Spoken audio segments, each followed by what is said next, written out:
Good afternoon, students. So today we will discuss about solar thermal power plant. Now before starting solar thermal power plant, we need to understand the basic difference between the types of solar power plants. Now when we talk of solar power plant can be of two types. First is solar photovoltaic power plant and the second one is solar thermal power plant. Now we all have studied about solar cells or the solar photovoltaic cells. In solar photovoltaic power plant, we use solar cells. And what are solar cells? Solar cells are basically made up of semiconductors like silicon, and we have PN junctions in solar cells, and whenever solar light or the sun's radiation falls on these solar cells, the electrons which are present inside the solar cell, inside the semiconductor, they get excited and then the current is generated. So in case of solar photovoltaic power plant, we basically use solar cells. Solar radiation falls on the solar cell and it directly gets converted into electricity. But today the topic that we are discussing is solar thermal power plant and not the solar photovoltaic power plant. Okay, so let us start with our solar thermal power plant. Now a solar thermal power plant basically uses solar reflectors to collect sunlight and produce steam by solar heat to drive the turbine for generating power. Now here you can see this is a schematic diagram of a solar, or we can say solar thermal power plant. Now we have already known what is the difference between solar photovoltaic power plant and solar thermal power plant. In solar photovoltaic power plant, we are using solar cells which is directly converting the solar light into electricity. But in case of solar thermal power plant, we use the energy from the sun or the solar radiation, and these solar radiations are basically used to heat the fluid, and that heated fluid goes into the turbine, and electricity is generated. So in solar thermal power plant, we are not using any kind of solar cell, we are just collecting the solar energy through solar collectors and solar reflectors, and these reflectors or collectors are heating the fluid, and that fluid is used to run the turbine. So let us first discuss what are the different components present in a solar thermal power plant. The first component is collector field. These collector field consist of a large number of solar collectors or solar reflectors. Now these reflectors can be of different types. They can be flat plate solar collector, they can be dish type solar collectors, or they can be parabolic trough type solar collector or reflector. The basic purpose of this collector field is to receive the sunlight from the sun and then concentrate that sunlight on the storage tank which consists of the working fluid. Okay, and these collector field also concentrate the solar energy or the solar radiation on the steam generation chamber.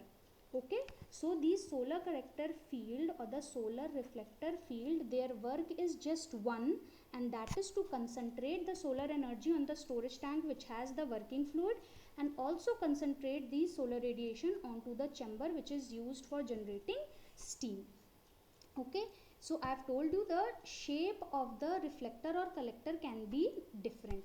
Okay, so the first component we have discussed, collector field. Second one is the storage tank. The storage tank basically is used to store working fluid. Working fluid in most of the cases is water. We can also use nano fluids, and we can use some other fluid also. So the storage tank consists of the working fluid.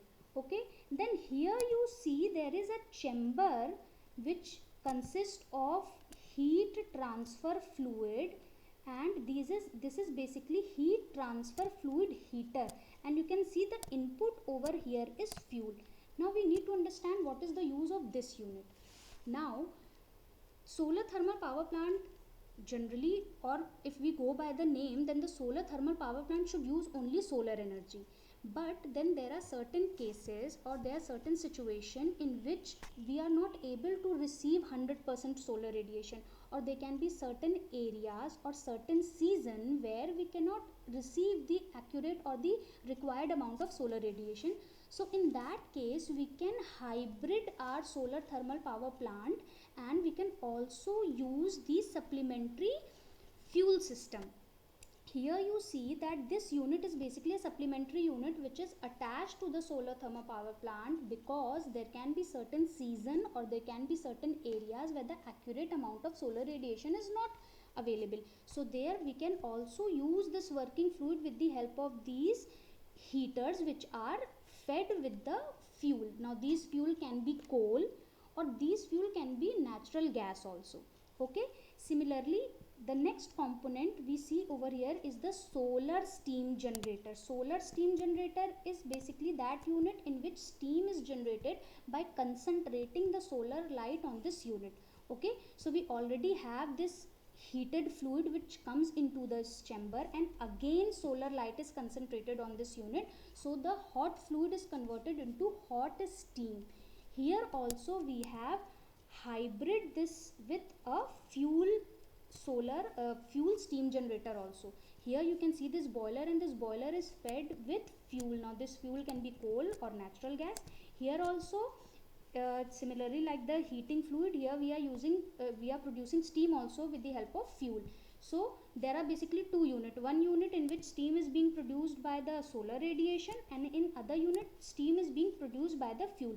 Now it is up to us whether we want both the units to work and produce steam, or we can also use only one unit, that is the solar unit. Okay, so whenever the solar energy is in accurate amount or desired amount, then only solar radiation can be used to produce steam, or in those cases where you don't have the accurate or the required amount of solar radiation, so you can activate this unit also, this boiler also, which is producing steam with the help of fuel. Okay, so when steam is generated by solar steam generator and by the fuel unit, then that steam goes and hits the turbine blades. Now when the steam hits the turbine blade, they make the blades of the turbine to rotate, and when the blades rotate, this shaft which is coupled with these blade also rotate, and this shaft of turbine is coupled with the generator, so the generator shaft also rotates, and when the generator shaft rotates, then electricity is produced which are supplied to the power grids, and then that electricity is supplied to the local areas. Okay, so the hot steam, the superheated steam which is coming into the turbine, they hits the turbine blade and they generate electricity. Then the turbine which hits the blade, they get expanded and they get converted into liquid, and that liquid goes into the condenser, and from condenser it can again be sent to start the new cycle. So this is how basically a solar thermal power plant works. Now the question comes that why we use these solar thermal power plants.